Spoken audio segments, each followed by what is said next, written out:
नमस्कार मित्रांनो, आपले स्वागत आहे एका नवीन व्हिडिओमध्ये। तर या व्हिडिओमध्ये आपण लाडक्या बहीण योजनेचा जुलै महिन्याचा हप्ता कधी मिळणार आहे व रक्षाबंधनासाठी स्पेशल काय मिळणार आहे व हप्ता वाढून मिळणार की नाही याची संपूर्ण माहिती व्हिडिओमध्ये घेणार आहोत। तर व्हिडिओ शेवटपर्यंत नक्की बघा। लाडक्या बहीण योजनेचा जुलै महिन्याचा हप्ता किती रुपयाचा मिळणार आणि कधी मिळणार आणि रक्षाबंधनासाठी स्पेशल काय मिळणार हे आपण या व्हिडिओमध्ये जाणून घेणार आहोत। जुलै महिन्याचा हप्ता हा 8 ऑगस्ट रोजी देण्यात येणार आहे आणि ऑगस्ट महिन्याचा हप्ता हा 9 ऑगस्ट रोजी देण्यात येणार आहे। दोन्ही हप्ते 2-2 हजार रुपये मिळणार आहेत। दोन्हीही हप्त्यात 500-500 रुपयांची वाढ झालेली आहे। सर्व लाडक्या बहिणींसाठी रक्षाबंधन स्पेशलमध्ये 4000 रुपयाचा हप्ता देण्यात येणार आहे।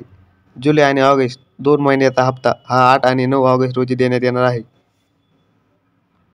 जुलै आणि ऑगस्ट महिन्याचा हप्ता हा एकाच महिन्यात का देण्यात येणार आहे तर रक्षाबंधनासाठी 500 व 500 दोन्ही महिन्याचे म्हणजे 500 जुलैचे आणि 500 ऑगस्ट महिन्याचे 1000 रुपये एक्स्ट्रा देण्यात येणार आहेत आणि 3000 रुपये हा जुलै महिन्याचा 1500 आणि ऑगस्ट महिन्याचा 1500 हे दोन्ही मिळून 3000 आणि रक्षाबंधनासाठी 1000 असे 4000 रुपये सर्व लाडक्या बहिणींच्या खात्यात जमा होणार आहेत।